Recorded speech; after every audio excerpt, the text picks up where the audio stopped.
One of my favorite things about Elden Ring is the spell variety, and I'm not just talking about how many of them there are, but the fact that so many of them can only be used effectively in specific scenarios. There's probably at least one spell to cover any sort of situation you find yourself in. Whether you need to snipe an enemy on the other side of a cliff and pull out Frenzied Burst, or you want to get an enemy at the bottom of an elevator and need Founding Rain of Stars, there's always a spell that excels in a specific place or against a specific type of enemy. Spells in Elden Ring branch out much further than their earlier counterparts. It's no longer separated by just your standard variations of Fireball, Soul Arrow, and Lightning. Within the two types of magic, sorcery and incantations, there are nearly 40 separate categories of magic that make up what's known as schools of magic, and some of these can be further separated into their own subcategories. These schools of magic have their own emblems, they look distinct from each other, and there's even gear that only boosts one particular school of magic. I've always been interested in doing a challenge that implements these different schools of magic, so I decided to do a challenge that will give me a chance to try out some of the lesser used spells. If you've seen my random weapon class video for Dark Souls 3, this is basically the same concept, just with random schools of magic instead of weapon classes. I'll be using a number picker website to spin a wheel so I can have a randomly chosen school of magic for every main boss. If the wheel lands on a school of magic that I can't get without defeating a boss, I'll simply spin again until I land on something that is obtainable at that point in the playthrough. Even if I already have spells before landing on the school they belong to, I cannot use them against anything, including field bosses, until I have actually landed on that school before. However, once I have landed on a school of magic, I can use its spells again to backtrack through dungeons if I need to pick up any equipment I missed, even after I've moved on to another magic school. Just like in the DS3 challenge, I'm only allowed to use each school of magic against one main boss, and before challenging another main boss, I must roll again and switch to another school of magic.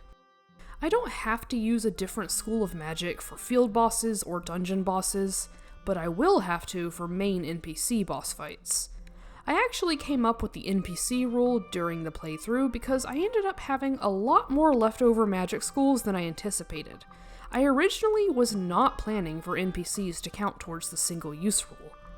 The only other exception to the single-use rule is when a main boss has multiple encounters. For example, on both Margit and Morgott, I could use Black Flame incantations, and the same school of magic would also be used for all boss iterations of the Godskins, since you have to fight them together at some point anyway. In total, I have 38 schools of magic to use, including the ones I've separated into subcategories, which ended up being enough for all the main bosses. Now that all the rules are out of the way, it's time for the first spin, so let's see what kind of magic we'll be working with first. It looks like our first school of magic is the Godskin or Black Flame incantations. This is going to be interesting, because for the most basic spell, we would have to defeat Margit to get into Stormveil, and since we can't do that, we need to find a way to defeat the Apostle in the Windmill Village for Scouring Black Flame. As long as I can find a way to beat him without attacking him myself, it's fair game. So after getting everything I needed from Fort Ferrith, I made my way down the Spirit Spring towards the church, where we can find Millicent to give her the needle to start her quest. Don't laugh. I had a little brain fart and was going to give her the prosthesis to fight the Godskin Apostle, but of course I need to actually beat Commander O'Neill first. Well, that plan fell through quickly, but I'm going to go to Altus anyway and see what I can do on my own. As I make my way across Liurnia, I do Raya's quest to have quick access to Volcano Manor. After all, there are plenty of spells we'll need from that questline later on. The fastest way to get to the Grand Lift is to sneak across the rocks for the Academy key so we can warp out afterwards, then take the teleporting seal to quickly get to the other side of the bridge. Raya will be waiting for us up top, so I gladly take her hand to be guided to Volcano Manor, but for now, no more sidetracking. We've got to focus on getting our first usable spell. While I'm here, I also pick up the Navy Hood, because I can't really say no to a little extra FP. Alright, here we are. At the top of the Windmill Village, there's a certain geographical feature here that I think we can use to our advantage. The whole area is just one big cliff, and I suspect that we can get the Godskin Apostle to fall off if we find the right spot. I started out by mindlessly skirting around the edges, hoping he would jump off while pursuing me, but after a while, I decided to see if there were any known methods for cheesing him this way. Sure enough, there's a method that's worked since release that uses the falling timer. I'll link the video I got this method from, but basically, all you have to do is get him to do this one attack where he jumps and gets stuck on the rocks. If done correctly, he'll be stuck in a freefall for around 12 seconds before being insta-killed by the game. This is something that also happens to players occasionally. If you accidentally get stuck in the terrain when jumping, you'll eventually be insta-killed to prevent getting soft-locked. Most of us are unfortunate enough to have experienced this at least once. We just have to stay alive long enough in this specific spot until he does the right attack. But with my health, I can't really do much to defend myself here. I realized it would be a lot easier to keep him by himself rather than trying to go in with him. The method should still work as long as I can still bait him into doing that specific attack. And I have a lot more room to dodge his moves while I try to pull off the cheese. As you can see, it didn't take long for him to get into position. Now all we have to do is trust the process and wait it out. And there we go! We can get the spell without having to even lay a finger on him.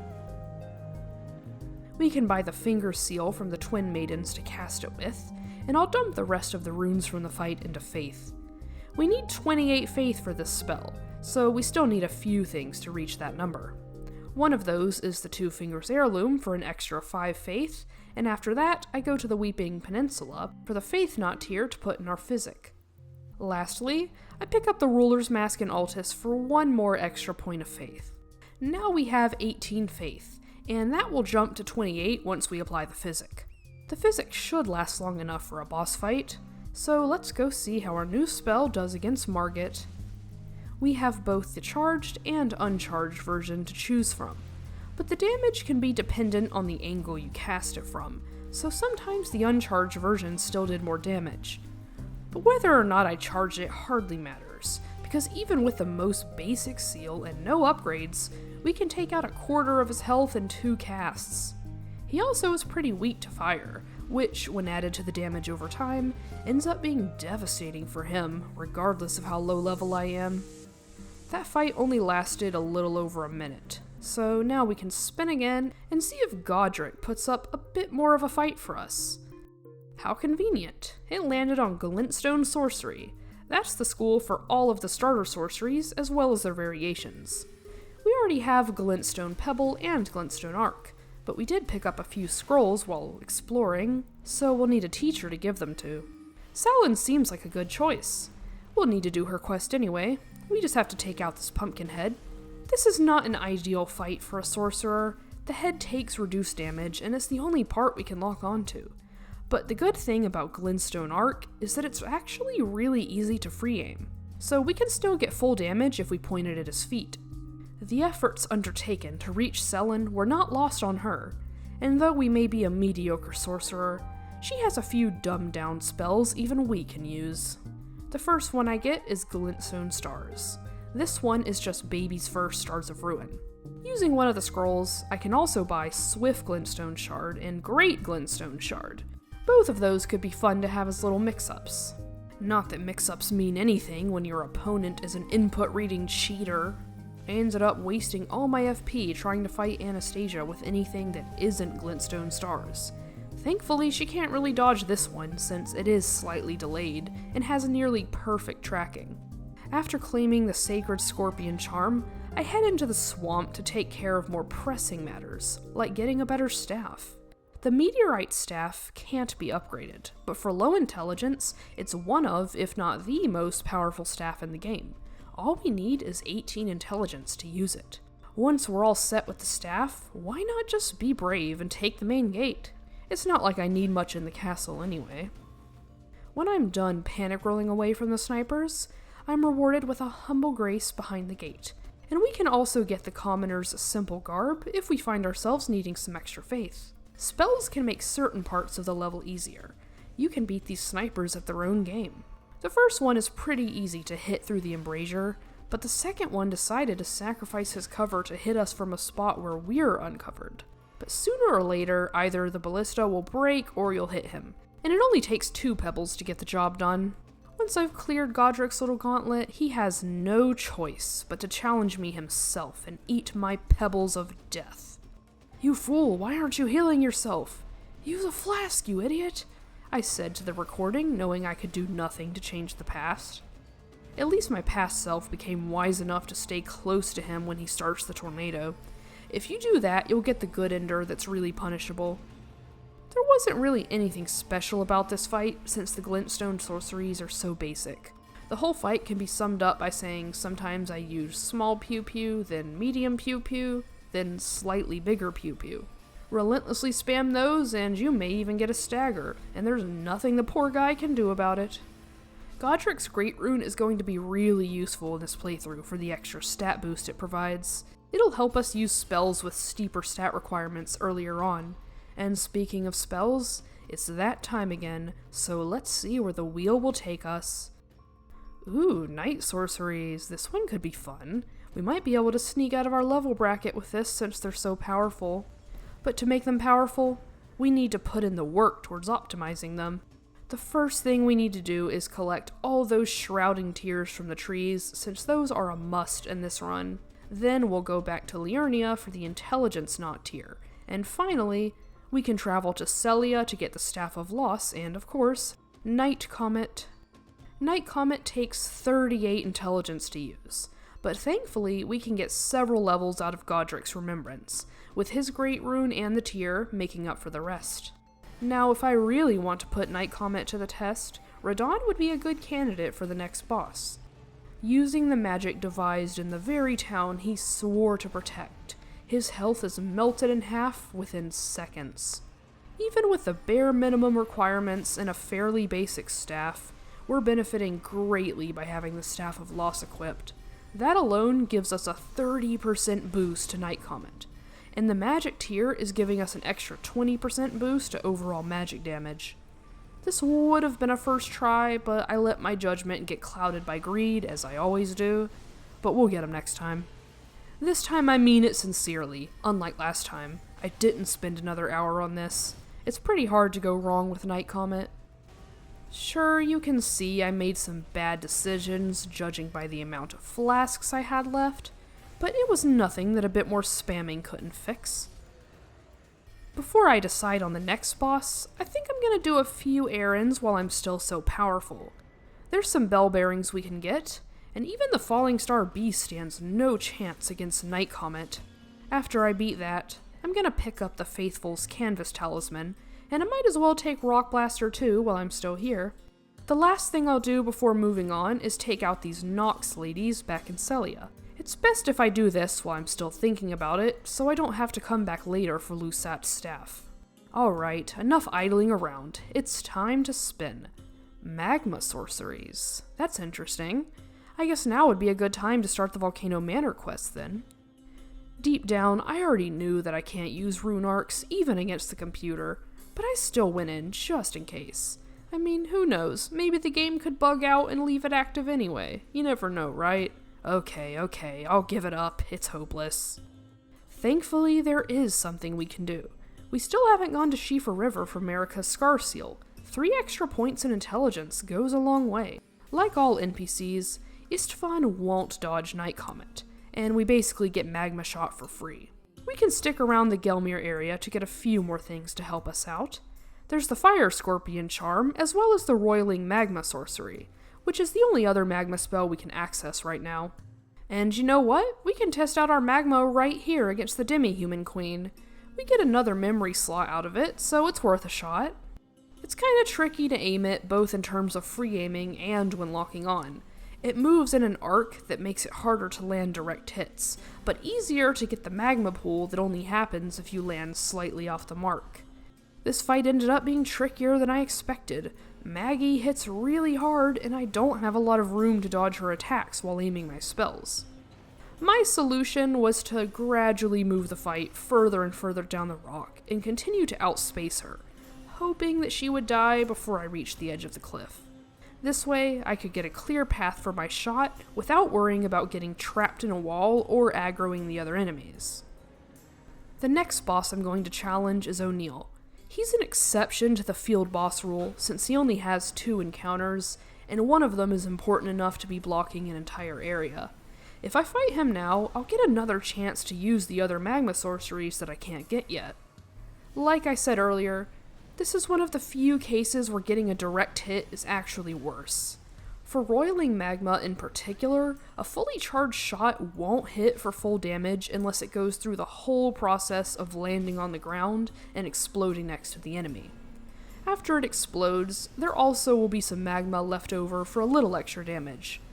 While I wouldn't call them bad per se, they definitely are harder to use than most sorceries, and that alone makes them less versatile than their spammable glintstone competitors. Most bosses move around a lot, which exposes another one of the weaknesses of the magma spells. These spells are good for hitting large, slow targets or for pressuring other players, but it can be hard to get anything else to stay around the magma long enough for it to explode. Even though O'Neil is pretty slow, I still had trouble getting him to stay in range of the magma unless he was doing a specific attack where he stands in the same spot, like while he buffs his minions, for example. I didn't even have enough FP to finish this fight, and ended up burning most of my Starlight Shards on this. I tried to escape to have a safer place to attack him from, but neither his minions nor the giant bugs outside the arena would allow that to happen. So I can't kill the minions because that would waste all my FP, meaning my only option is to ride around in circles and keep separating him long enough for me to pull off at least one shot at a time. This fight was a real pain in the ass, but I can't complain, because now I'll eventually be able to get the Phlox Talisman from doing Millicent's quest, but for now, I'll settle with Pest Threads. At this point in the playthrough, I hadn't changed the NPC rule yet, so I use Magma again to take care of the Mimic tier, so we can get the Arcane Boosting Helmet. I'd also like to have the underground area open for later, so I can have a few more choices with boss fights. I was considering doing the Gargoyles next, but when I saw that the next spells we'll be using are Dragon Communion incantations, I had another idea. Using ailments like Frost and Rot would allow me to challenge late-game bosses at a lower level, since the damage they do is proportionate to how much health the boss has. To get the spells, I need to not only defeat the wyverns that unlock them, but collect enough dragon hearts to buy them from the altar. I only need 2 spells, Exis's Decay and Dragon Ice. As I do this, I go back to the Fringe Folk hero's grave to get the Dragon Communion seal to boost our incantations further. Next, we're gonna finish Yura's quest as we head towards our next target. I thought I could escape the range of Eleonora's roar by jumping on top of the church, but the range on that thing is crazy.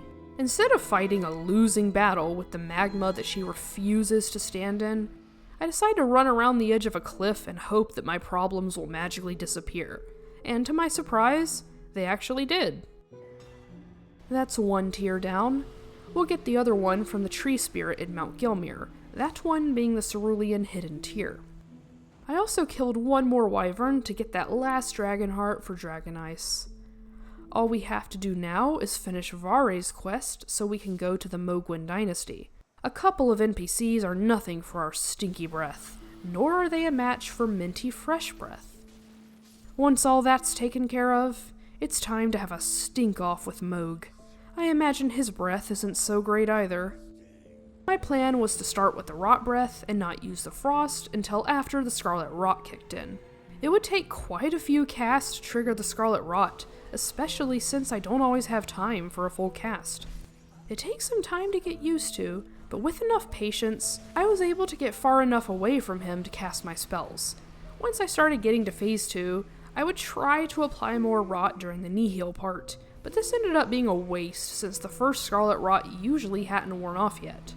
Also, the mask I'm wearing reduces physical damage as a trade-off for the 8 extra arcane. I'm not sure if this is exclusive to melee weapons or if it also applies to physical damage on spells. Considering all of these things, I decided to work on getting some extra damage before challenging him again. I picked up the Godfrey icon for a little extra damage for charged spells, but then I realized I'm an idiot because the Dragon Breath spells aren't actually charged spells. You just hold the button down to do the full cast. So I went to fight the troll in Limgrave to get the correct talisman for these types of spells, which is the Roar Medallion. As you can see, this will only give a slight boost to our Dragon Breath, but any boost is welcome no matter how small. I realized that it would be better with my current stat spread to use the Golden Order seal as my main casting tool, rather than the Dragon Seal. This made a pretty big difference in my overall damage.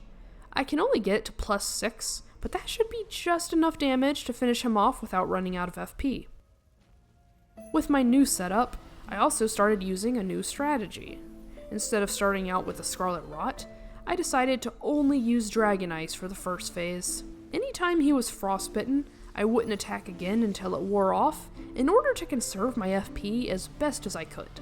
Once he called out Unus, that was my cue to drink the Physic and assail him with my bad breath. Usually I could get the full cast during the Nihil part if I cast it early enough. This was good for getting a head start and not having to leave myself open as many times during combat. Just like in Phase 1, I would create a good amount of distance between us before going for the Frost Breath. Spacing becomes even more important in Phase 2 since he can fly across the room in an instant. This time, I didn't underestimate the importance of mitigating the bleed buildup and was sure to pack plenty of staunching boluses for emergencies. Luckily, I had just enough FP left to frostbite him one more time to end the fight. I'm not showing level ups very often, but since this is such a huge one, I think it's worth showing what I did with the runes. I ended up getting mined from 26 to 40, which is where I kept it for the rest of the playthrough. With Mohg gone, we can access the DLC exclusive magic schools, but I won't keep you in suspense much longer. Let's see what our next school of magic will be. Speak of the devil, it's a DLC magic school. The Shadow Tree sorceries are basically just aberrant sorceries, but since their origin is the Shadow Tree and not the Bloodstar and they're recolored, I separated them into their own subcategory for the challenge. As for the spells themselves, there are only 2 Shadow Tree sorceries in the game, and both of them can be found in the Shadow Keep. To get them, I'll have to cut around to the Church District from Bonny Village. This not only gets us into the Church District, but bypasses the Hippo fight and lets us access the storehouse as well. Naturally, I've been picking up any Shadow Tree fragments that happen to be on my path, but regardless of that, I barely have any health, so I have to be really careful around tougher enemies like the Fire Knights. It was a hectic journey, but once I drained the church, I could finally challenge the tree spirit that drops the sorcery. I thought that maybe the guys in the back wouldn't notice me, but they had been slowly creeping up behind me the whole time, so next time I was sure to dispatch the necromancer so I could cheese in peace. For all that, we get a spell version of the Thorn set. It definitely wasn't worth the effort. Our only other Shadow Tree spell is Impenetrable Thorns.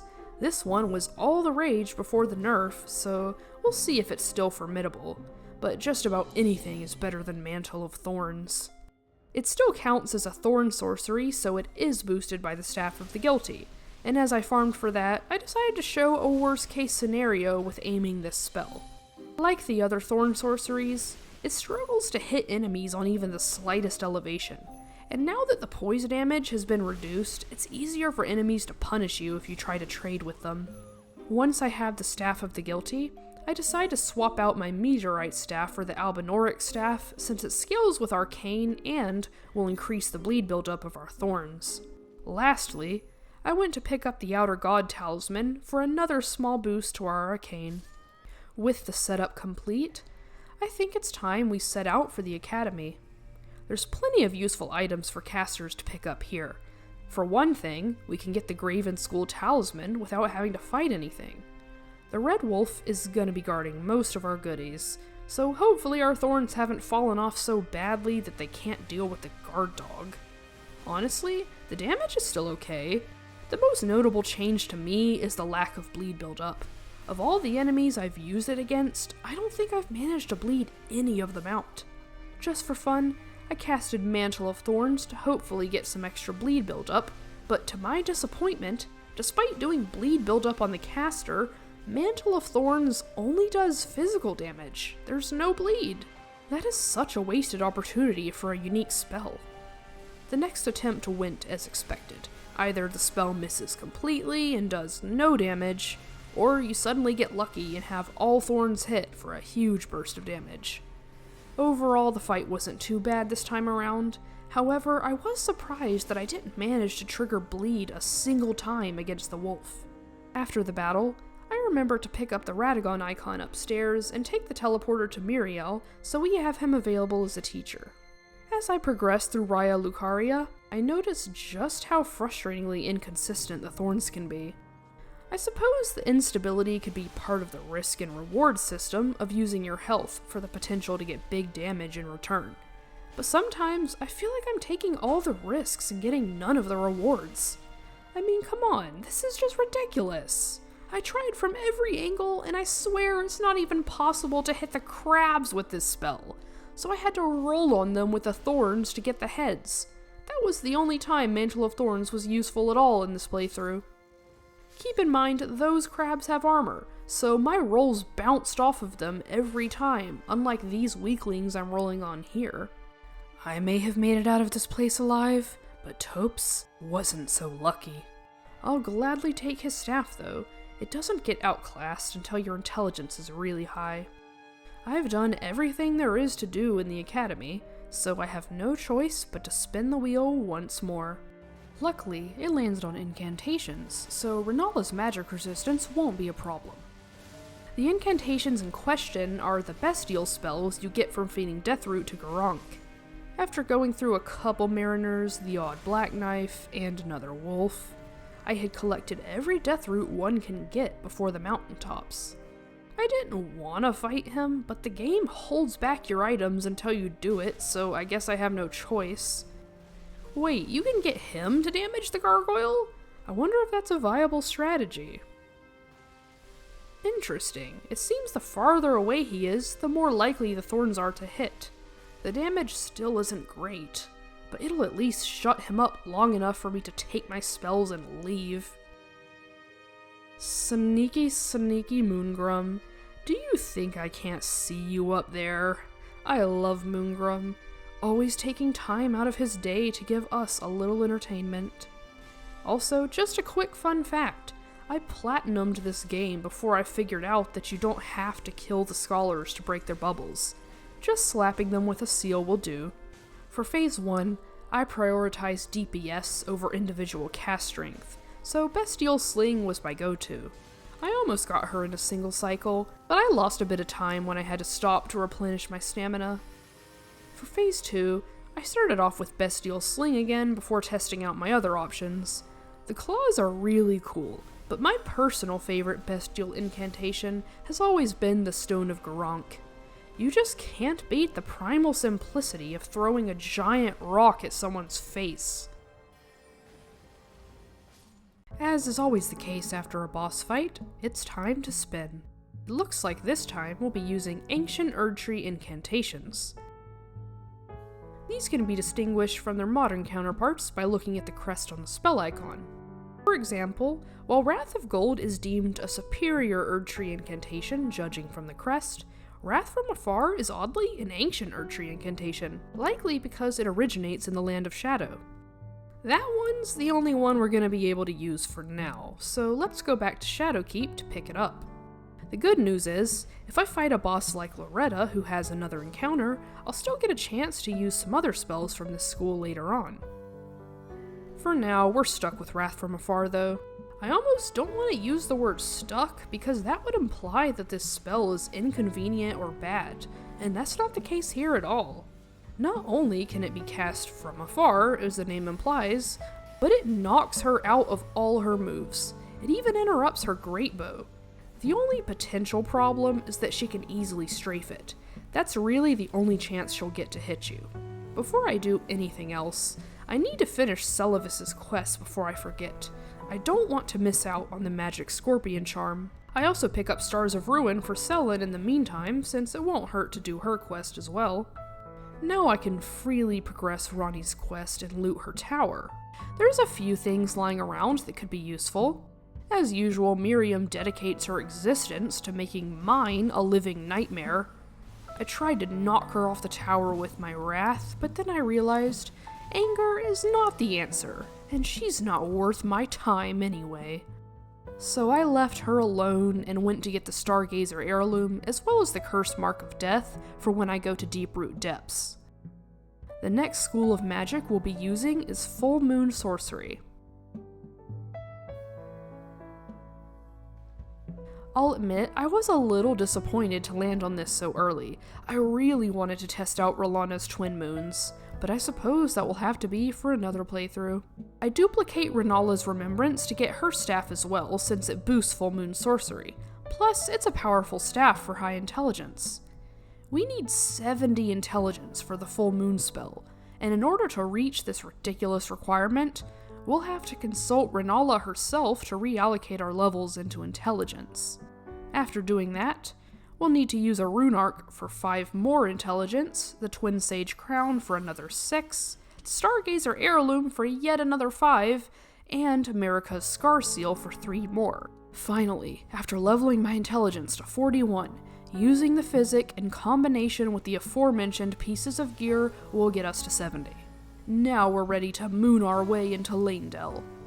Rennala's full moon has some decent range, and after one hit it should do extra damage since it applies a debuff on hit. It also dispels any magic it touches, including enemy spells. It eats Draconic Tree Sentinel fireballs for breakfast. It can't do anything about the lightning though, since it tracks to your location. At a certain point, the Tree Sentinel decided that he was gonna pretend I didn't exist until I went away.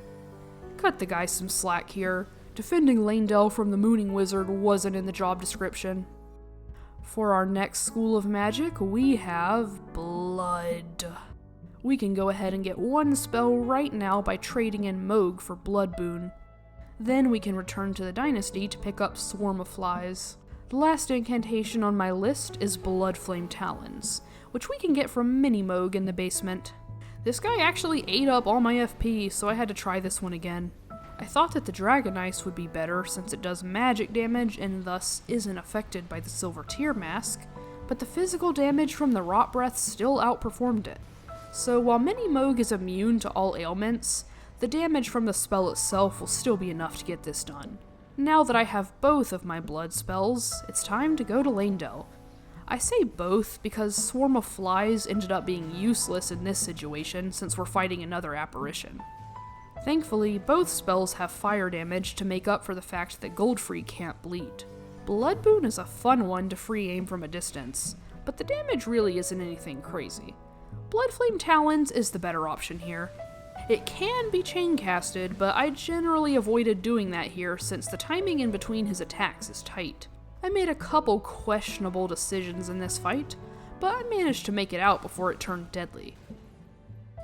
We already know what school of magic to use for Morgott. There's no need to spend this time around.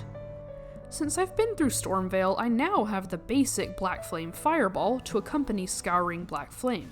Both will be very effective against Morgott, hence why I acted like I was invincible and casted through his combos.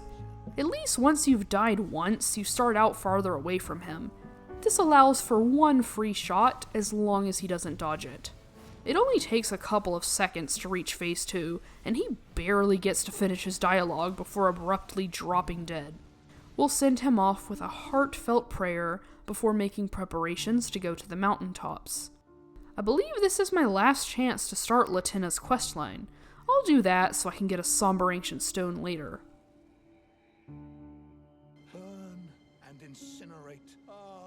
May chaos take the world. Burn and incinerate all that divides and distinguishes. Everything? Are you sure? Well, if you say so, I guess I'll start right here. No, I'm being serious. I'm taking him up on his offer. What? Don't look at me like that. I'm the mad sorcerer. I have to do it. Maybe the frenzied flame seal will come in handy. Yeah, I did it for the seal. Let's go with that. If you didn't want me to inherit it, why'd you tell me where it was, Melina? I wouldn't have ever found that secret wall if it weren't for you. Let that ruminate on your conscience. Well, I certainly feel refreshed after getting third-degree burns hardwired into my DNA, and what could be more fitting for me than some more fire incantations? It's not Frenzied Flame incantations yet, it's actually Messmer's fire, but you know, same difference. One of them is obtained from Messmer himself, but we can get the other two without facing any bosses. Fire Serpent is just hanging out on a balcony somewhere, and there's a non-respawning Fire Knight guarding the ancient ruins that we can lure into the elevator shaft to get Rain of Fire. This one has a big faith requirement, and we can reach it even without the Scar Seal if we wear the Corpse Helmet. So now we don't have to take any extra damage for the sake of a mediocre spell. Humble Fire Serpent is better than Rain of Fire in every way. It's cheaper, takes virtually no investment in faith to wield, it's quick, it can't be dodged by enemies due to the delay, and it just is capable of putting out more damage overall. But I didn't respec into faith just to gush about some elementary fireball. Regardless of how bad it is, I'm gonna squeeze as much use as I can out of Rain of Fire. It did get a buff recently, so it's not the worst thing in the world. It's just that spells like this always tend to underperform for their FP cost and stat requirements. And it's not like this spell doesn't have its niche uses. For instance, any spell with a ducking animation has the chance to evade attacks while casting. If we're talking about things that are more specific to this spell, in the open world it covers a huge vertical distance to hit things from below, and in this fight it can hit the noble from behind the pillars and chip away at him during his roll. As a disclaimer, the word I used is can hit, not will hit. I wouldn't say Rain of Fire was entirely useless here. It was pretty good at getting damage from a distance, since Fire Serpent has short range, but the latter is still much more dependable for boss fights. Fire Serpent is also really good against NPCs. It's not impossible for them to dodge it, but the closer you get, the harder it becomes for them. I wanted to fight Rykard next to finish up my Magma Sorcery collection before I fight Nile, so I did the invasion with Bernal and Leyndell. This was a weird invasion. I heard him scream once, did my share of the killing, turned around, and him and the Raging Wolf were just gone. No explanation, just gone. After claiming my spell, it's time to spin and see what we'll have to use against Rykard. Cold sorceries are actually so lucky for this, it makes it seem like it's rigged, honestly. Usually Frost is the only thing I see people use against Rykard other than the Serpent Hunter. It's too bad we can't get a Jula's Moonblade, but we do have Ice Crag and Zamor Ice Storm. Wearing Ranni's hat will give our cold sorcery a small boost as well. Before challenging Rykard, I try my luck with the big head snake until I get the Gilmere Glintstone staff. It took a little while for it to drop, but I did get it eventually, and once I'd done that, I started sorting out my gear for Rykard. My original setup was, of course, the hat, the magic shrouding tier, and the Godfrey icon for the rare occasion that I stagger it and get to land Zamor Ice Storm. That's the thing though, that ended up being so rare that it wasn't even worth it to waste a slot on it. I couldn't really keep the snake in the storm long enough either, so Ice Crag was the only spell I bothered with here. This fight shouldn't have been as hard as it was since I had Frostbite to help me whittle down his health. The Poison Spit attack is the worst. I tried to stay close and bait more of the head slam attacks, but it insisted on using this attack from any range, and I just can't figure out how to avoid it. Even on the times I dodged it, it still never missed me completely. Aside from the poison, I had started to struggle less and less with the first phase, but Rykard's Rancor in Phase 2 kept giving me problems. I even tried to pick up the Crimson Whirl tier to alleviate the fire damage, but it ran out too soon and I ended up getting blown up anyway. Rykard, what is this? Your stupid fire is blocking the entire screen. Whether or not I dodge his attacks is irrelevant when I do so little damage that I run out of FP. I came to the realization that the Snow Witch hat might actually be holding me back, and the damage boost from having extra intelligence scaling might do more in the long run. I ended up swapping it out for the Twin Sage helmet and used a Rune Arc so I could get as much damage as possible from the Lucette staff. The extra FP cost didn't matter because of how much my damage caught up. Focusing on getting my intelligence as high as possible was the best thing I could do for my damage. And as for the Fire Skulls, I came up with the genius strategy of running for my life and praying nothing was happening behind me. This fight was really close. I ended up being saved by the Frostbite after all. The terrible power of Rykard. Well, isn't that quite the understatement? After respeccing back into a hybrid build, it's time to take our revenge against the Commander with our new and improved Magma. Not only do I have the Gelmir staff, but I also picked up the Talisman of the Dread to boost our Magma damage, so we should be doing some nasty damage now. Anyways, it's time to continue the cycle of vengeance and hatred by doing to Niall's screen what Rykard did to mine.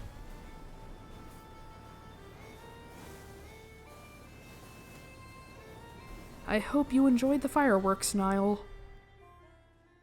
So our next magic school is going to be the Crystallian sorceries. I haven't used these too much, so I don't really know what to expect here. I already have Shattering Crystal, but I'll have to go to some caves for the other two spells. Here in the Academy Crystal Cave is also where we'll find the Crystal Staff to boost our Crystallian sorcery. Now we only need to press R1 until the game gives us Crystal Release. And last, but also least, we need to go to the hideaway for Crystal Torrent. That was way too much trouble for a spell I end up using 0 times. It's not that the spell is bad, but rather my choice of boss for it was not ideal. You'll see in a second. Before I face the next boss, I solved the Albinauric Rise puzzle for the Graven Mask Talisman. Now for the boss. With a Shadow Tree Blessing of 12 and plenty of vigor to spare, I think I'm going to challenge Messmer as the first DLC boss of the playthrough. You don't see people using these spells too often, so I wasn't expecting much from them in the first place, but honestly, Shattering Crystal, or as I like to call it, Scattering Crystal, can do a lot of damage if you hit the sweet spot. I call it Scattering Crystal because that's basically what it does. It scatters a bunch of crystals around, and they all have to hit in order to do maximum damage. If just a few of them hit, you won't do much damage at all. So paying attention to the enemy's position is important. Or you can just wing it and hope you get lucky. I only used Crystal Release to be funny, so imagine my shock when it did nearly 6,000 damage. Naturally, I tried to replicate it again a couple more times, but to no avail. Good luck getting Messmer to stay put for this. I'd much rather try my luck with Shattering Crystal. At least I'm guaranteed to hit at a certain distance. Once I get to phase 2, it's the same as always, never dodging any attacks, and always getting by with dumb luck. I managed to dodge a single string of snake bites. I'm already beating my personal best. Did you see how lucky that was? How in the world did that fire miss me? In the end, it was a double KO. And a funny one at that, since he died during the snake animation. As long as I still get my remembrance, I'll accept even the most awkward of victories. With my victory over Messmer confirmed, it's time to face another boss. I didn't have a specific fight in mind yet until I actually saw what I rolled. This is most certainly a terrible, terrible idea, but some evil voice inside my mind suggested that I have a rock throwing contest with Gaius, and I couldn't step down once the notion was planted in my head. In order to compete with him, first I'm gonna need a few gravity spells of my own. One of them is dropped by a falling star beast in a crater not too far from Gaius himself. Here, we can get our own version of Gravitational Missile, one of many spells in Gaius's repertoire.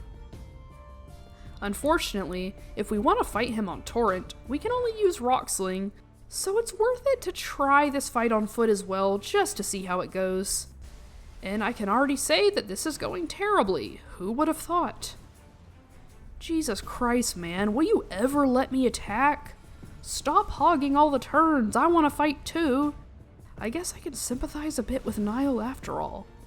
Every time I do anything, he does that stupid charge move, and when it inevitably hits me, I get skewered the moment I try to heal. On the first attempt, I had already given up and let him kill me. That opening charge is disgusting. There's definitely a timing to it, but it's pretty hard to master, and it's not super rewarding since he retains his iframes until the charge is done. Look, if this were just the opener, I would be okay with it, but no! He pulls this out whenever the hell he feels like it, because it's how he gets his sick kicks. Is your opponent casting a spell at you from a safe distance? You'd better activate those iframes and trample over them while they're stuck in the animation. As you can probably tell, this guy gets me a little worked up. Just a little. So after failing over and over trying this on foot, I settled on being a one-trick pony who slings rocks at him from my mount. Maybe it's more fitting for the contest anyway. Both of us are throwing rocks at each other from a mount, so it feels like a fair gravity contest. The weirdest thing I learned about this fight is that Torrent changes the rhythm of it tremendously. The charge attack that was once my worst nightmare on foot became a relief to see, because I realized that running away on Torrent practically guarantees a chance to punish it, so it became my biggest opening. I had done everything I could to maximize my damage out of the sheer desire to get this done. I sacrificed FP cost for the Lusat staff, and it ended up making a huge difference.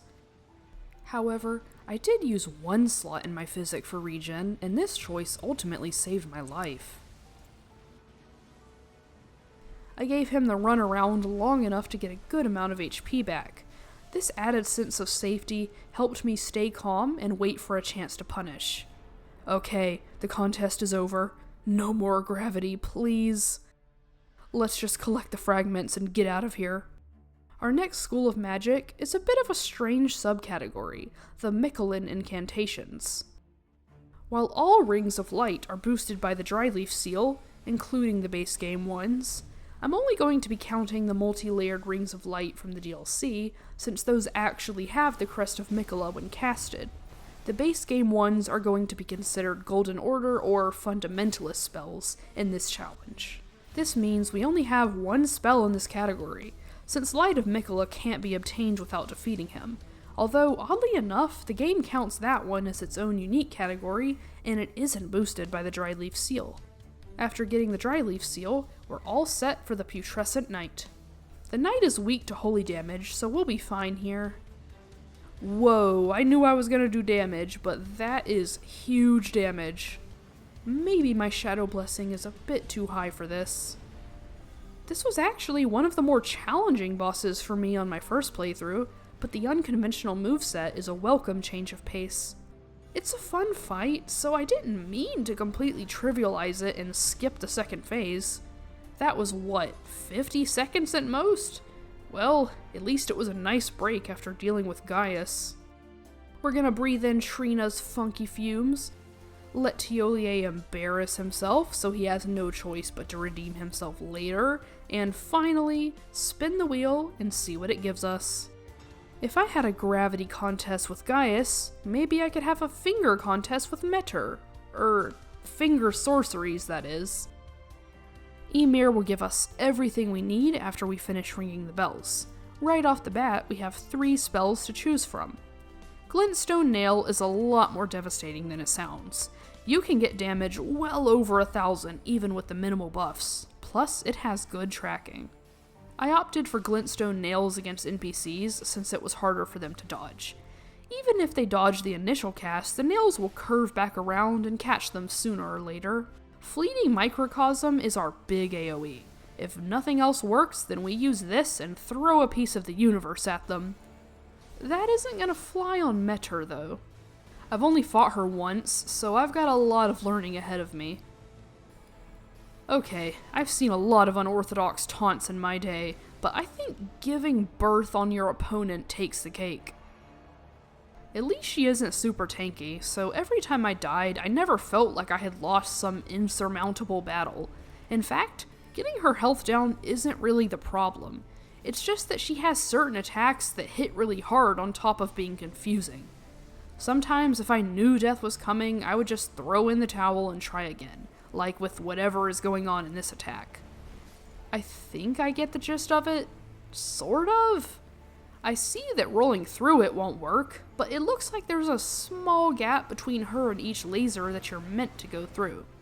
There we go. We can move with it and just ride the waves to avoid the other lasers. I can't believe I made it out of luck. Metter, I'm sick of you and your spawn. Here's my new strategy. I'm going to spam glintstone nails and stagger you to death and just pray that I kill you before you can do the laser. Well, I barely made it out, but I gotta hand it to myself for nailing the rhythm of those staggers. Thanks to those, she didn't have time for the laser after all. That's right, crawl back to whatever filthy microcosm you came from. Now we've just got to finish up the rest of Ymir's quest. All that's left is a quick invasion from Yolan and, of course, a fight with the Count himself. Then I'm gonna do something slightly evil and blind poor Yolan with the guidance of grace. I have my reasons. You'll just have to wait and see. One last thing I'll do is jump down to this rise from behind the shaman village, so we can combine Yolan's ashes with Anna's. This is a neat little secret that's easy to miss. Of course, now it's time to spin. This time we'll be working with Giant's Flame or Fire Giant incantations.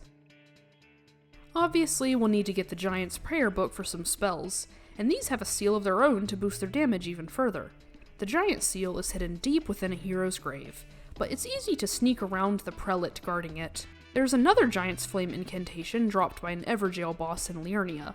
I lost the footage for this, but it wasn't really much of a fight anyway. Here are the two spells we got from the prayer book. We've got our Giant Fireball and our multi-hit option. I heard this flower is weak to fire, so let's give this everything we've got and go all in with Flame of the Fell God. That is the most beautiful thing I've ever seen. A perfect headshot with that just deletes 60% of its health. That's just insane. Why did I struggle with this on my first playthrough again? I guess for one thing, I didn't always take the riposte. The game is giving you some free damage, so you might as well take advantage of it. Alright, so it seems Flame of the Fell God may have been a little too good to be true, or at least when I'm this far away. I see. I guess it was just a lucky shot after all. No matter. Giant's Flame Take Thee works just as well, and it rarely misses its mark. The AoE is scary. I've managed to dodge it before, but I can't do it consistently, so I think I'm gonna go with the Metter strategy and spam fire before it has a chance to do it again. That was very risky, but hey, it worked. This was a lot easier with the power of the fire giants on my side. Speaking of that, I should probably take care of the fire giant. I kinda left him sitting pretty up there. Before I burn the tree, I'm gonna finish Goldmask's quest just in case so I don't miss out on any incantations from Corrin. And once I've done that, I can finally spin the wheel and see what kind of magic we'll be using for Fire Giant. That's funny. I was just doing that quest. This is making it look like I'm somehow rigging the wheel. We have a few different spells to choose from. There's Radagon's Rings of Light, which we can buy from Miriel, and I already bought Discus of Light from Corrin earlier. Lastly, we have Law of Causality as a gift from Gideon for defeating Mohg. This one is very situational, kind of like Karmic Justice, but it could potentially be a fun little gimmick to try. The final touch to our build is the Goldmask helmet, which will slightly boost Fundamentalist spells. Now we're ready to put them to the test against the Fire Giant. One fully charged cast of Radagon's Rings of Light is nearly enough to break the rope of hair, with only one Discus of Light needed to do it in completely. It's crucial not to underestimate the power of Discus of Light.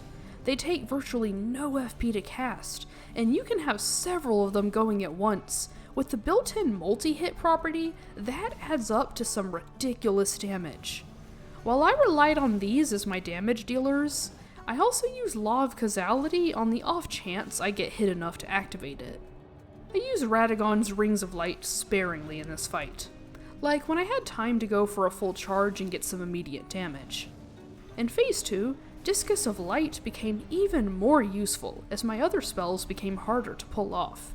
Plus, Law of Causality never even went off in the first place. Multi-hit spells like this are really good for big enemies like him, and now that we have free access to his torso, we don't have to worry about the spell going in between and missing. We can watch proudly as all our spells come back for more long after the initial cast.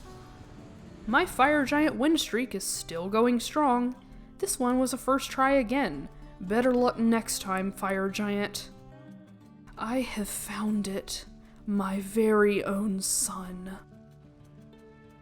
As I explained in the intro, for Godskin Duo, I'm going to be using the same school of magic that I already used for one of the Godskins, which ended up being Mesmer incantations. Before I head out, I'm going to pick up Mesmer's Orb and level up Faith by just a tad, so we can hopefully use it with some stat boosting gear. Unfortunately, I had to swap out Mesmer's helmet for the corpse head again in order to use it, so I won't be getting that extra boost there. It also turned out to be not all that useful in this fight, so I'm not going to take the unnecessary risk of charging it if I don't get much in return. This fight in particular is an example of one of the few situations where Rain of Fire really shines. Just look at the damage it does when they're both under the cloud. However, like anything else with a long wind-up, you accept the risk that comes with casting it, so you have to be prepared for instant retaliation if you're not hiding behind a pillar. Fire Serpent is still my go-to for one-on-one situations. It's quick and simple. It's also useful for hitting enemies around obstacles. The delay allows it to curve around pillars from its initial position. I went for Rain of Fire a few more times, but once the situation felt more dire, I realized it was time to stop fooling around and switch back to Fire Serpent. Overall, this fight went by relatively painlessly, and now I finally have all my smithing stone bell bearings. Before the next spin, I'd like to clear the way to Maliketh first. Rain of Fire seemed to work pretty well for cheesing this guy from behind the safety of the stairs, and I even broke his stance with it, but I soon learned that I wasn't as safe as I thought I was. I wanted to include this to show off just how far down Rain of Fire goes. I just wish I had a chance to properly utilize this aspect of the spell. But anyways, it's time I stop playing around and graduate from Rain of Fire to make way for some new spells. And our next school of magic is Two Fingers incantations. This could be bad. After all, every spell in this school is exclusively for support. This is the only school of magic without even a single offensive spell. But that doesn't mean we can't use them, it just calls for a different playstyle. In order to use this school, we're gonna do something a bit different. Remember when I picked up the ashes of Yolan and Anna? Well, now we're gonna give them something to do. We just need lots of glovewort and lots of runes to upgrade them. Since Two Fingers incantations are exclusively for buffing and supporting, we're gonna get to play the role of healer and try our best to help them survive long enough to beat a boss, in our case, Maliketh. Maliketh primarily does holy damage in Phase 2, so it would be useful to have a buff that gives them some holy resistance. For this reason, I took a detour to the snowfield to solve the puzzle and discover the Halig Tree. I believe that discovering it will be enough for him to give us the spell, so once we do that, we can talk to him and see what he has to say about our travels. That's not Lord's Divine Fortification. Oh, I have to beat Melania for that one. Welp, sorry ladies, you're on your own. Good luck. I'm gonna use Lord's Heal since it's the strongest one. I should have plenty of FP to heal them as many times as they need. I also am trying out the Deathbed Dress since it heals nearby allies, but I'm not really seeing much of a difference to be honest. There is a tier in the DLC that boosts the damage of summons, but I don't feel like fighting a Furnace Golem with my spells. Same goes for the tier that heals allies over time. It's okay though, I'm up for the challenge of not using them. Yolan and Anna seem to be holding their own, at least in the first phase, and their weapons synergize really well for dealing bleed damage. Phase 2 is where things start to fall apart. The destined death is really hard for them to avoid, and the damage over time is so fast that I don't have a lot of time to heal them both, assuming one of them hasn't run off. And assuming I don't die first while trying to heal them. Poor Anna seems to be taking the brunt of it. She always is the first to go. I don't know if she's extra aggressive or just has less health. Sadly, Yolan doesn't have much of a chance on her own. I'll stay there to cheer her on, even if it is in vain. As the support, I can never abandon my role. Eventually, I ditched the dress and went for as much poise as I could get. I didn't want to keep getting interrupted every time I tried to heal. Ladies, can we move this fight elsewhere? Anna, I really wouldn't fight near that ledge if I were you. I warned you. They never listened. Wait, that pose. I'd recognize that anywhere. Well, she's doomed. I'm sorry you had to go out this way, Anna. It had come down to the last bit of his health. Though I had swapped my seal for a pure faith scaling one to get the most out of my healing, I had used up my final flask and was rapidly using up the last of my FP. At this point, there was little I could do to change the outcome. I could only watch and hope that the girls would make the right decision. And just when I thought that Anna was done for once Yolan was no longer by her side, she bravely jumped into the fray and finished him off with a single jump attack.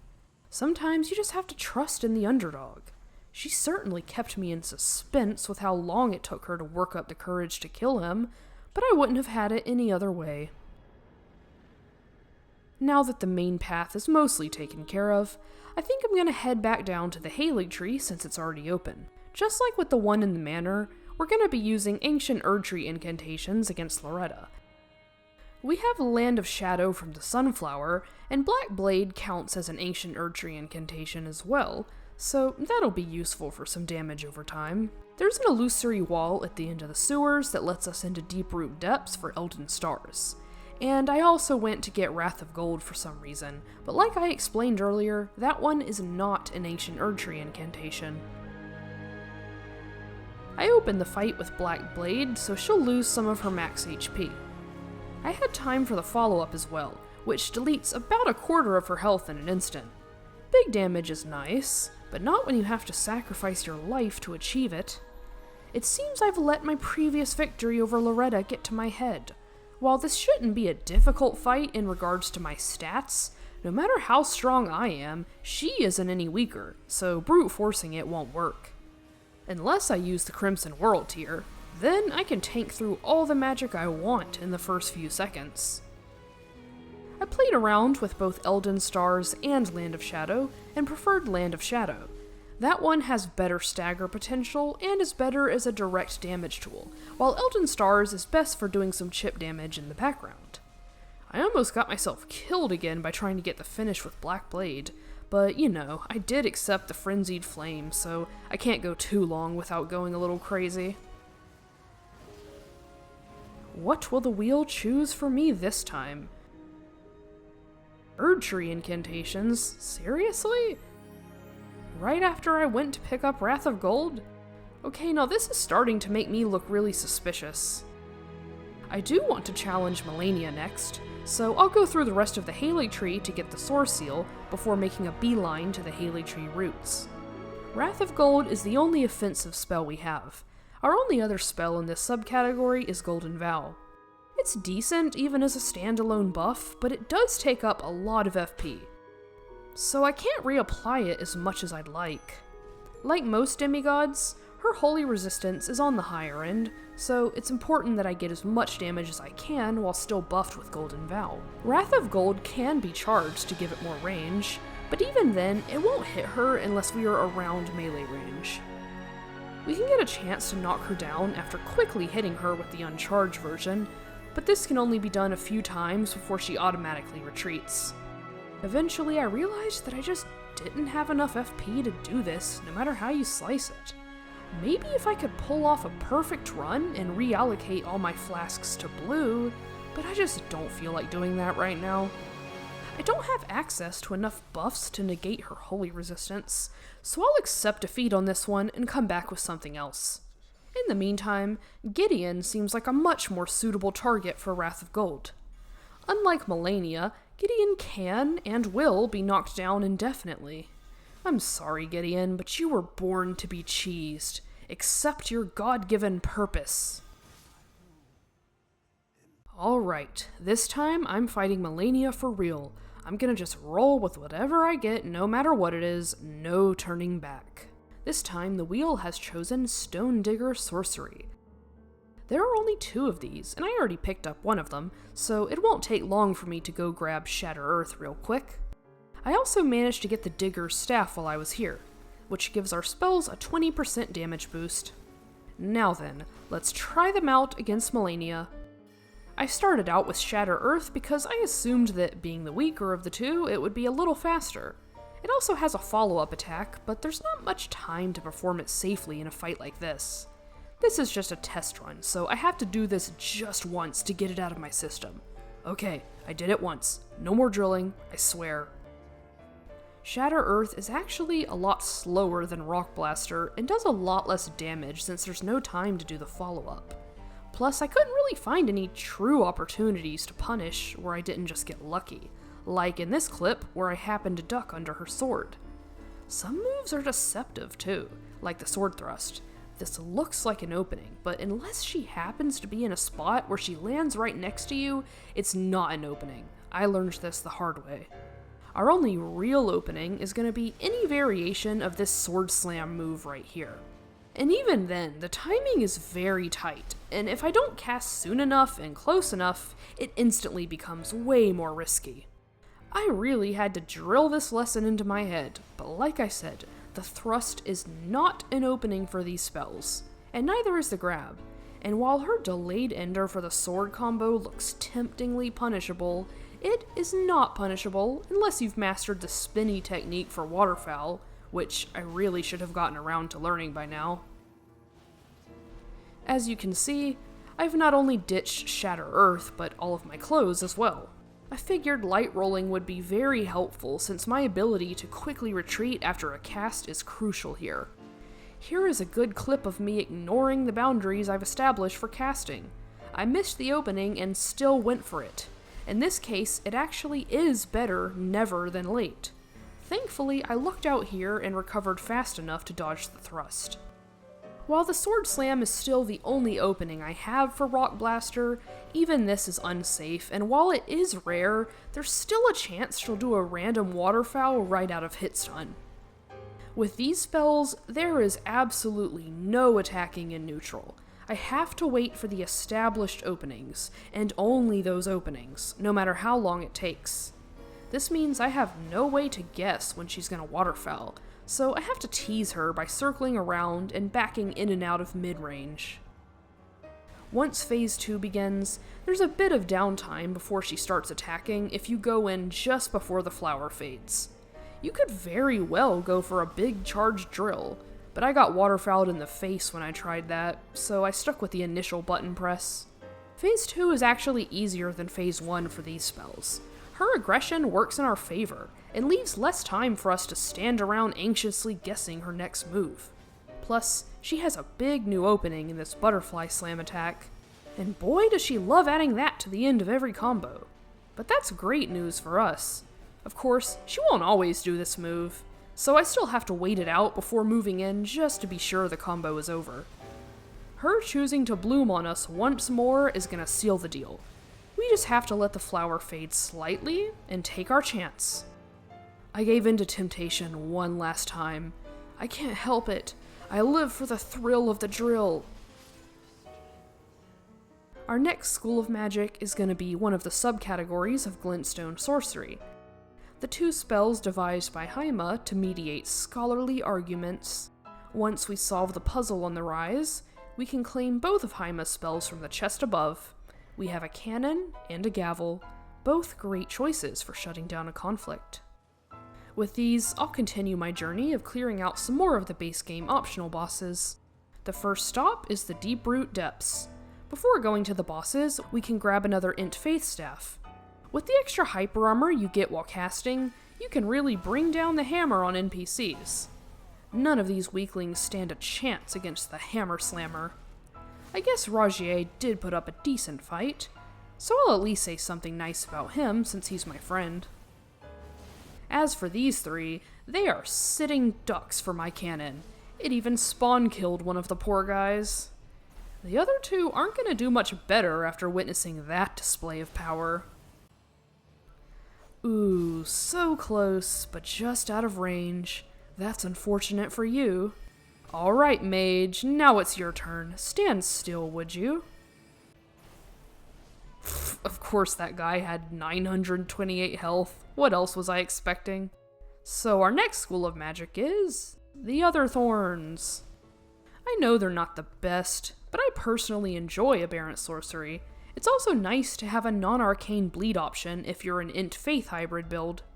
Once again, there are only 2 of these, so setting them up won't take long, meaning we can jump straight into the Deathbed Dream and challenge Fortisax.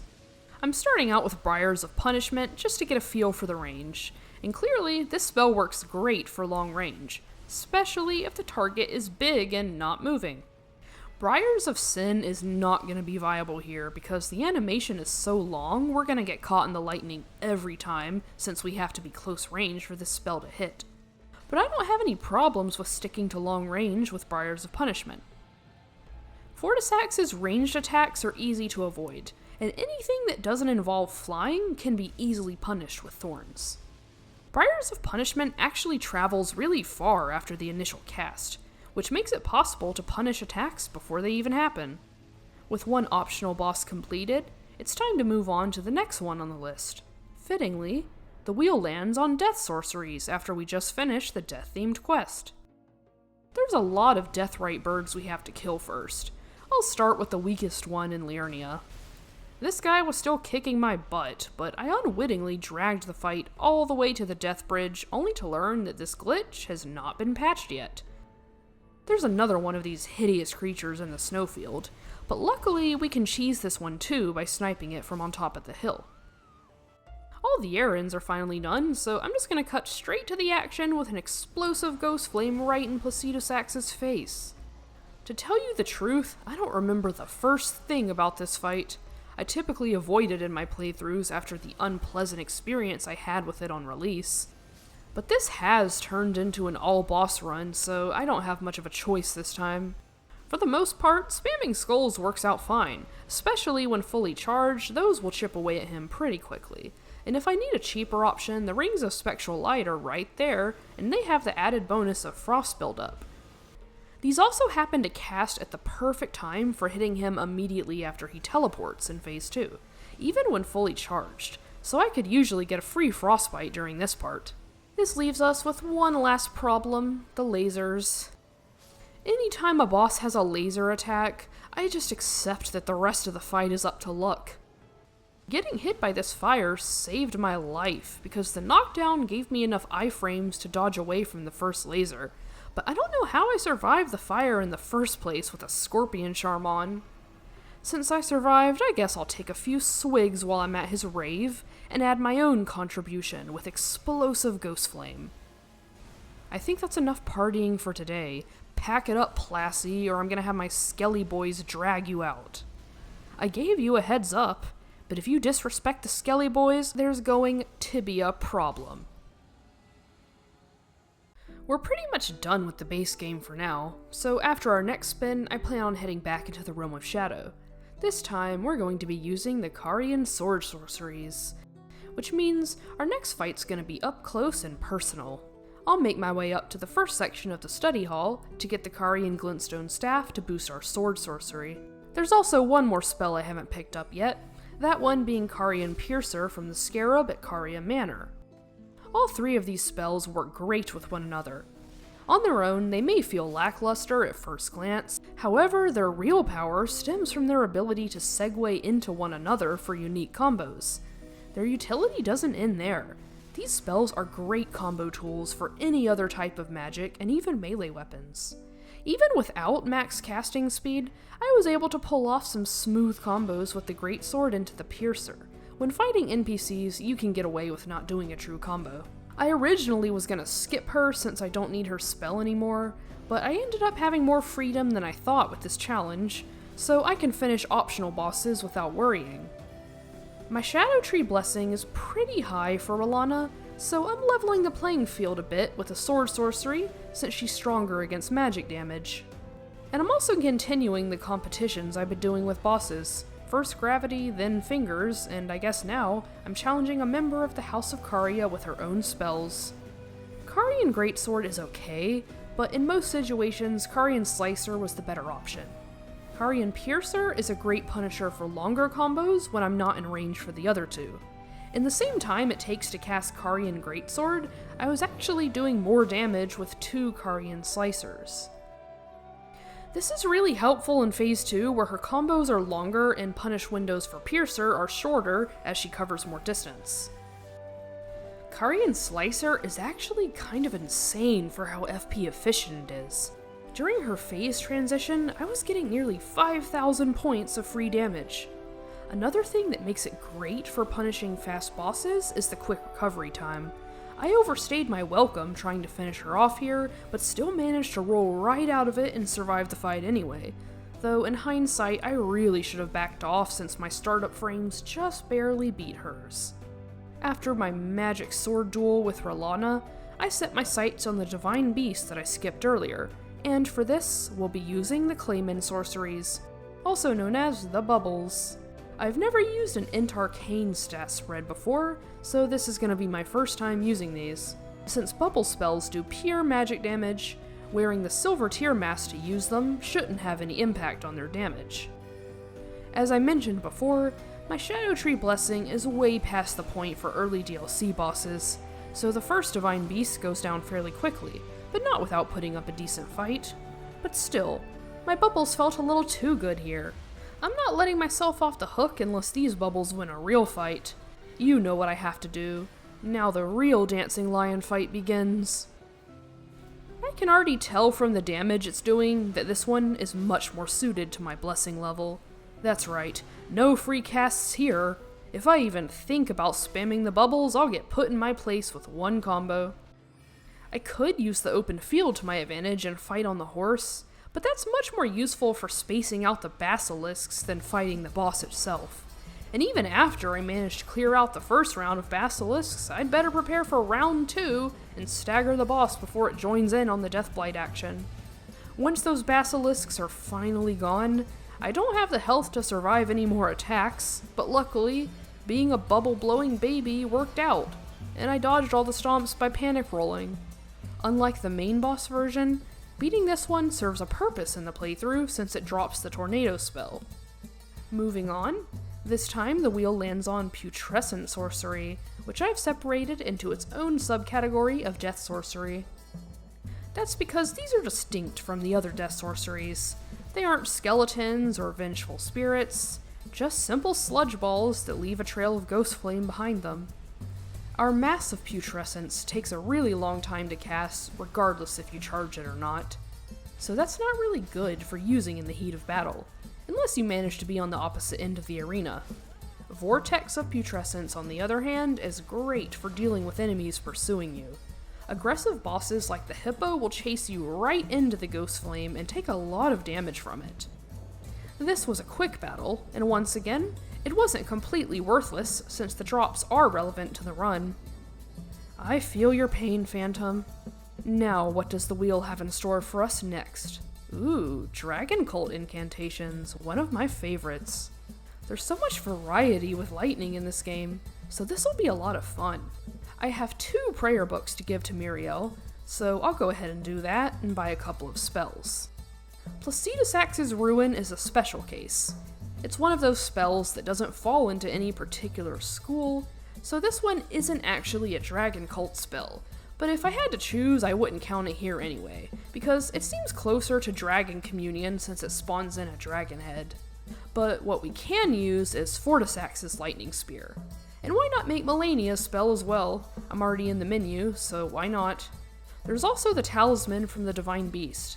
Its use is very specific, but we do have the Storm spell, so there's that.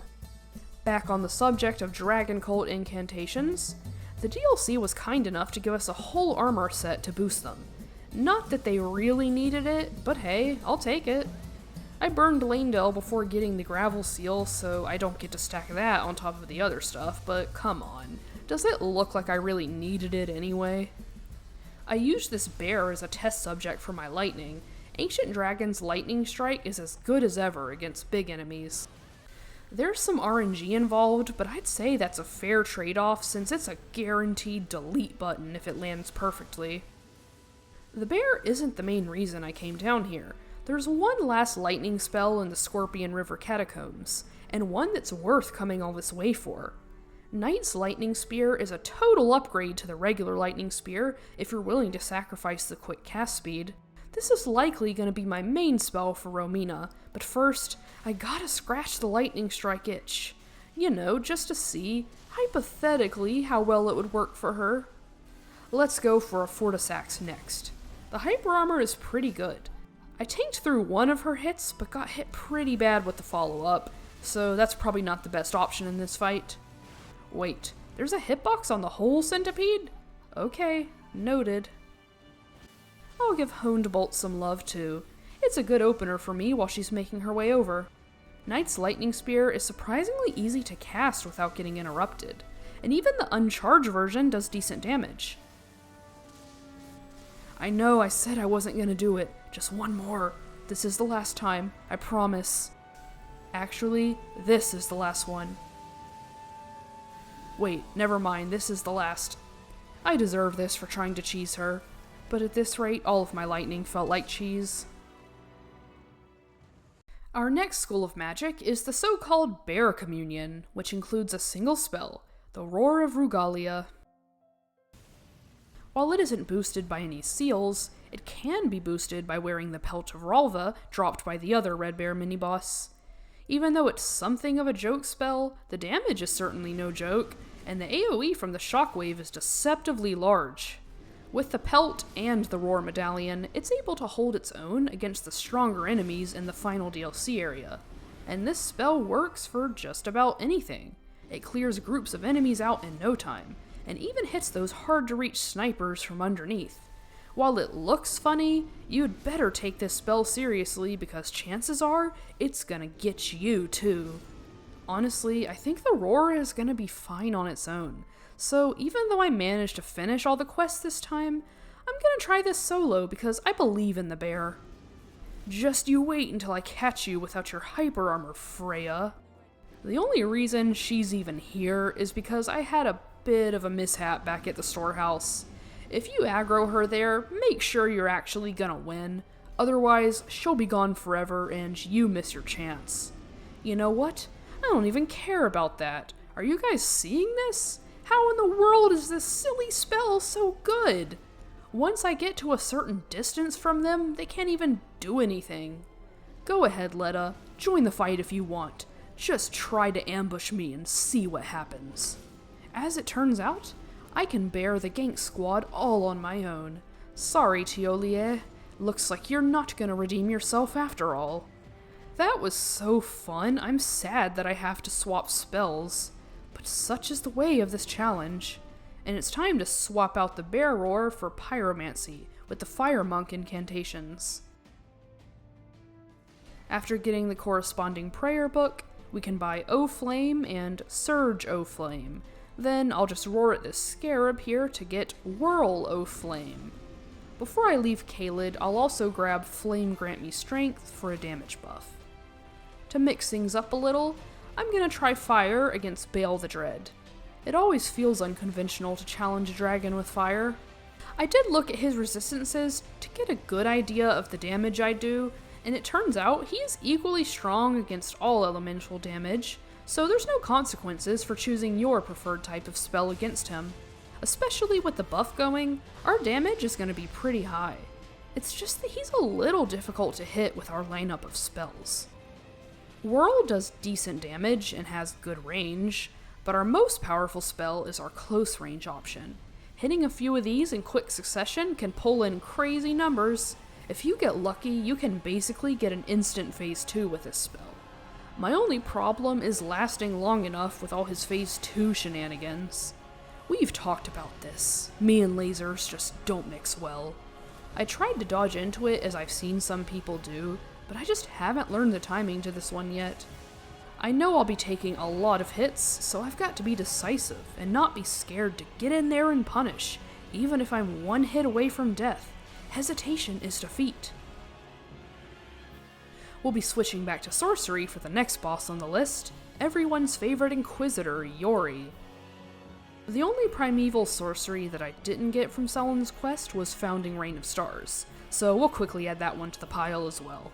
Stars of Ruin is as good as ever, even better against a stationary enemy like him, until he teleports away, I suppose. But you know what I really want to do? I want to get him with the laser beam. Okay, Yori, it's my turn to spam now. That was a weird interaction. The beam seemed to have a mind of its own for a second there. You can warp away, but I'm coming back with my laser. Cast if you want. I will hit you with this even if it costs me my life. I'm not gonna give up, Yori. It will happen. You are going to die by my laser. Actually, let me try out Rain of Stars before I beat you. That was not the worst, I guess. Just to make a point to Yori, look at how quickly this fight would be over if I stopped holding back and spammed Stars of Ruin. That's right. I'm letting you win, Yori, because I'll only accept a victory if it's on my own terms, which means it's time for you to get in the particle accelerator. So what's it gonna be for Midra? Prophetic Flame, huh? You know what? I'm okay with that. I would have preferred the Frenzied Flame so we can have a duel, Lord to Lord, but fire is fire, so that works too.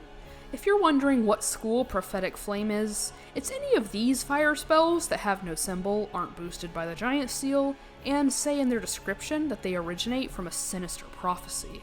This includes 3 spells: Catch Flame, Flame Sling, and Fire's Deadly Sin. The last one's just there to complete the set. The other 2 are the only ones worth using against Midra. I'm gonna go off topic for just a second and say that you should really try setting the Abyssal Woods tonight if you haven't already. It adds a little extra layer of creepiness. I really wish there was more to do here so I could have a chance to admire the atmosphere. As you've probably noticed by my silly hat, I've opted for armor with high focus to mitigate his madness buildup. The Hornsent set also boasts really high focus. Even the loincloth, in spite of being soiled, or maybe because of it. For the first part of the fight, we can use Flame Sling to safely take him down without the risk of getting caught while he's flailing about. As was the case with Baal, I feel like I overestimated his fire resistance. I see everybody crouching this move in so many clips. Why can't I manage to do this one thing right? Wait, there it is! Finally! I got the satisfying crouch dodge. I can die in peace now. Catch Flame is supposedly the weaker of the 2 combustion spells, but to me, it's far more useful than O Flame. Its quickness and FP efficiency makes it another Carian Slicer situation, where going for a few casts of this will outdamage a cast of one of the bigger, heavier hitting spells in the same amount of time. Catch Flame can get some cheeky casts in between hits during his combos, but before you punish the end of a combo, be wary of his sword extension in phase 2. He caught me a few times with that one. I really didn't expect to stagger him with this, but I guess this goes to show that Midra really can get staggered by anything. Well, that settles that argument. I am the only one worthy of being called the Lord of Frenzied Flame. As the wheel shrinks, the suspense grows as my options for the in-game bosses become less forgiving. We've still got some good options left, but the next one I'm using isn't one of the better options I could have gotten for Consort Radahn. We're using the Glintblade sorceries, which includes not only the delayed Glintblade spells, but all variations of Glintblade phalanx. Thankfully, there is a staff that boosts these specific types of spells. The Carian Glintblade staff, of course. Even though we can get some okay damage with the boost, these spells aren't supposed to be on the front lines doing all the work. They're meant to be chip damage tools, or pressuring tools if we're talking about PvP. Due to this, the Glintblade spells are going to have to work a lot harder than the other Glintstone sorcery to reach the same results. Yes, it will take a lot longer to fight with these spells, but with proper FP management, they can be used as your primary spells.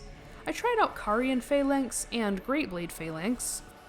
For this fight, I preferred the Great Blade version, but neither of them were particularly useful.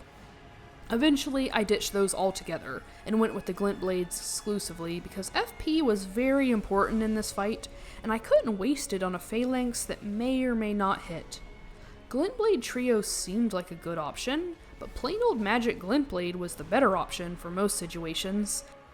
Plus, you can chain cast those as long as your stamina and FP will allow, so why fire 3 Glint Blades when you can fire 5 even faster, and for more damage? Plus, the slow cast on Glint Blade Trio got me caught by the grab twice, and with how easy it is to dodge, I never used Miquella's rune because I didn't think I'd need to. Okay, never mind, watching this again, I rolled way too soon. That was all me.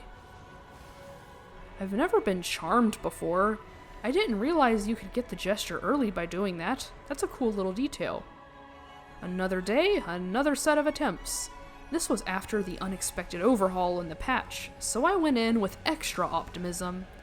I didn't notice much of a difference in Phase 1 since this isn't the part I struggle with anyways, but the Phase 2 changes were a godsend. I didn't think they meant it when they said they improved visibility. My favorite change was the fact that he pauses after doing a clone flurry, rather than recovering instantly and going into another combo before you can fully see him again. Despite these changes, the difficulty remained the same for me since I suck anyways, so I don't know if the consensus is that the fight is too easy or not, but all I know is I definitely didn't have to worry about that. From what I could tell, it seems that this patch mostly focused on removing some of the inconsistency from the fight, which is most obvious with that left-hand slash move. It feels so good to be able to dodge this. I think this would have killed me pre-patch. It was quite a challenge to overcome the FP shortage here, and I had even taken the time to farm for lulling branches in case of an emergency. With some decent luck, I landed most, if not all, of my shots in this attempt, so I had one more FP bar to spare. I just had to survive through one last combo and the fight would be over. To my relief, he chose the grab. But I don't blame him. We all panic and do dumb things when our health is low. There we go, the DLC is done, so I'd better start wrapping this up soon. Any remaining schools of magic are going to be used for cleanup. Aspects of the Crucible is another subcategory of Erdtree incantations. Along with the 2 new ones added with the DLC, I'll pick up the tail just in case. The first one on the list for needing cleaning up is Estelle. This shouldn't take long. We're way past the expected level for this. Hey, no, don't slap me, let me spin on you. See, that was fun, wasn't it? Rot time. I don't think these spells need much explaining. With the Rotten Butterflies, we can spin elegantly and fight the regal ancestor spirit in style. Or you could just one-shot it with Pest Thread Spears. That works too. That should be it for the cleanup montage. Now that we're back in Leyndell, our School of Magic is once again blood incantations for Godfrey. This time, we're actually going to get some use out of their namesake since he's here in the flesh, and flesh tends to bleed. Swarm of Flies is good for starting the fight off strong with some bleed, especially if we can bait him into moving into the swarm. Furious Blade of Ansbach, while very cool, is difficult to land safely, so that's not one I can just throw out when I feel like it. Blood Boon continues to get me killed, as usual. And just like the other fight, Bloodflame Talons is the best option, since it's the only one quick enough to punish his combos up close. Keeping up the aggression can be rewarding, since it continues to build up bleed for some time after you land a hit. At this point, I just said screw it, and went for the stylish finisher with Furious Blade. Wait, why are there still 3 things on the wheel? Oh, that's right, the gargoyles. I hate them so much that my own mind did me a favor and blocked them from my memory. I'm upset that I'm gonna use Frenzied Flame on the likes of them, and not for an epic conclusion with the Lord of the Golden Order versus the Lord of Frenzied Flame, but who am I to challenge fate? I think it says a lot that even at almost level 200 I still died to these guys. As a caster, I actually don't mind the poison breath since it's kinda a freebie to keep them off my back. I accidentally gave myself madness too many times and ran out of FP, so I actually had to pop a few branches for this one. Now that the cleanup is done for real, I don't have to spin because I have exactly 2 schools of magic left, and that's exactly what I'll need for the final boss. As you saw earlier, those are Loretta's sorceries and spiral incantations. We'll use one school for Radagon and the other for Elden Beast. The first order I tried was sorcery for Radagon and incantations for Elden Beast. Obviously, both of the Loretta spells are meant for sniping, so a quick cast speed isn't expected. It's really hard to get a cast off with him constantly jumping around and parrying you. The Great Bow is a spell that you have to set up yourself, which means you have to sprint to the other side of the arena when he's not aggroed every time you want to cast. But you can't just shoot it immediately or you'll get parried. You have to wait for him to start his animation and get a trade. Or at least, that's all I managed to do with these spells. This became way too tedious for me, so I ended up switching around the order and using spiral incantations on him instead. With Radagon's astronomical holy resistance, Divine Beast Tornado is the only one of the bunch that's worth its salt. Unlike the Great Bow, the Tornado counts as several separate hits, and he can only parry the first hit, so in most cases we should be able to hit him with at least one part of it. A useful thing I learned is that if you hold the attack button immediately after the cutscene ends, you have the advantage and can pull off the whole thing without being parried. Instead of focusing on casting speed, I focused on damage and kept the Spiral Tree seal in my offhand. And now we're finally getting use out of the Enraged Beast Talisman. Since this spell is in fact a storm, it gets a small boost from that, and lastly, since I'm doing the charge version as often as I can, I also have the Godfrey icon. Fighting this way still took a lot of patience to do, but it was far better than the other option. Moving on to the Elden Beast, this is the easier part. I just have to stay calm and remember how long it took me to get here. I had my share of depressing losses after holding out with Frenzy Flame Stones and Lulling Branches. No matter how good I got at dodging the golden waves, I couldn't escape my nerves. Loretta's mastery usually isn't as good as the Great Bow since some arrows usually don't make it, but for a big target like Elden Beast, all 4 arrows will land and we can enjoy the extra damage. As with my prior attempts, I had to use some branches to recover my FP, but with extra caution, I waited it out patiently for my next shot. And just when I thought I was about to go mad from all the pressure, I took it. But it was too late. The madness had already consumed me long ago, spelling the end of not just the playthrough, but of the accursed lands where I undertook this long journey. Thank you everyone for watching the video. I know this was a bit of a longer one, but hopefully you enjoyed it all the same. I certainly enjoyed this playthrough. I'm always open to suggestions for future playthroughs, and if you liked this video, feel free to check out the other challenges I've made for the Dark Souls series and Elden Ring.